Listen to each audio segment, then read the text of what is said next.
Hi, welcome to Expressionary Events video blog. Today we'll be talking about wedding etiquette. Now there are several factors that one must take into consideration when thinking about etiquette. One is how to announce to people that you're engaged. Other things such as what are some of the roles that bridesmaids and groomsmen must play in the wedding party, and also how you address your wedding invitations.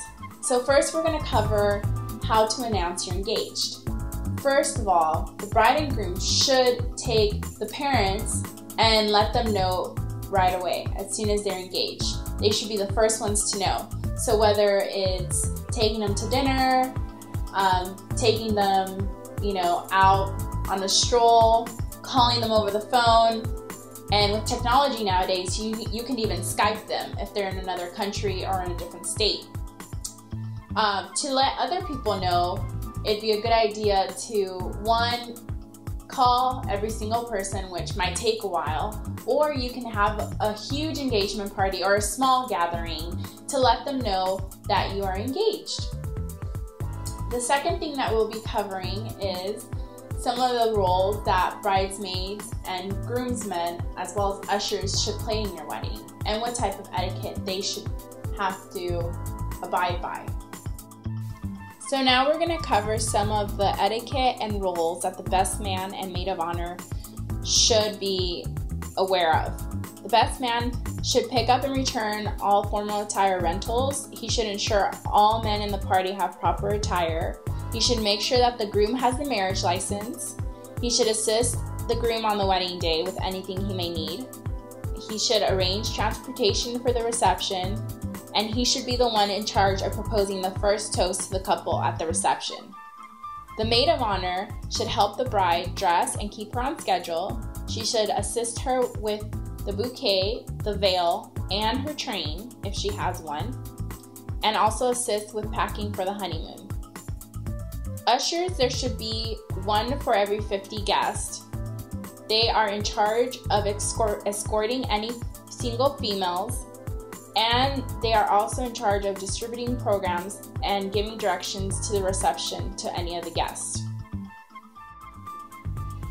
So now we'll be talking about wedding invitation etiquette.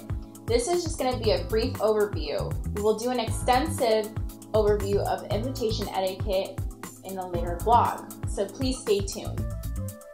Now, invitations should match your wedding style. So this is very important that you pay attention to this, because depending on the venue that you've chosen, the time that you've also picked will determine what your invitation should look like. If it's a formal wedding, an informal wedding, if it's by the beach, if it's in a restaurant, in a banquet hall, your invitation will say all of that, depending on the colors, textures, and also the writing, will say a lot. So just keep this in mind. When you're ordering invitations, you always want to order 25 additional invitations, just in case you mess up on the address, or if you're missing a reception card or a response card or any of that. If you're missing that, you want to make sure you have extras. So if your guest list is 100, let's say you're gonna invite 100 people, you want to make sure that you have 125. If your guest list is 200, then you want to make sure that you have 225 invitations, and so on. And you want to limit the overbooking by 5%, because normally about 25 people that you invite, 25% of those people that you invite will not attend the wedding, and it could be various different reasons. And also, you want to make sure that you create a list with your groom of people that you're going to be inviting, and you want to make sure that you include your parents and his parents and ask them to create their own list. And you should all come together and look at each other's list and try to combine all those people into one list, because there might be duplicates on each person's list of who they're inviting. You want to also make sure that you send the invitation 6 to 8 weeks prior to your wedding. If your wedding is going to be a destination wedding somewhere else in a different country, in a different state, you want to make sure that you at least send a save the date so that people will know to hold that date for you, and they won't make any plans. Now, the difference between invitations and announcements. Invitations are these. You give these to the people that are going to be going to the wedding. Announcements are the things that you send out after you've been married. So you can send them out the day after you've been married up to 3 months. And this is just as a courtesy to people that weren't invited to the wedding, to let them know that you got married. Now we'll talk about etiquette on who's going to pay for what in a wedding.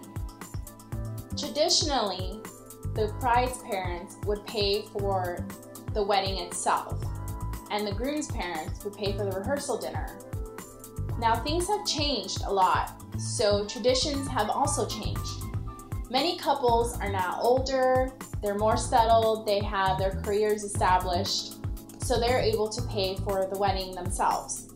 So they don't ask their parents anymore to contribute to the wedding. There are other people that may not have the means that have their parents pay for portions of the wedding, and they pay for the rest.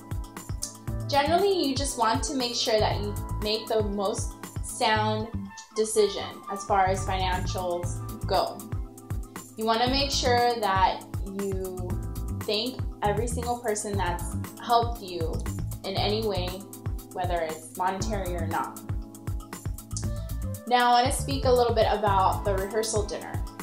You want to make sure that you include all of your bridal party, and all these other people are optional, but it depends on how far you want to take your etiquette. You should also include out-of-town guests. You should include the bridal party's spouses and the officiant and his wife or husband, depending on who's marrying you. So these are just a few tips that we wanted to give you today on etiquette. Please stay tuned next week. We'll be speaking about invitations and the full spectrum of them, from theme, color, and choosing paper, how to write your invitations, how to word them. So stay tuned, and thank you for visiting us today.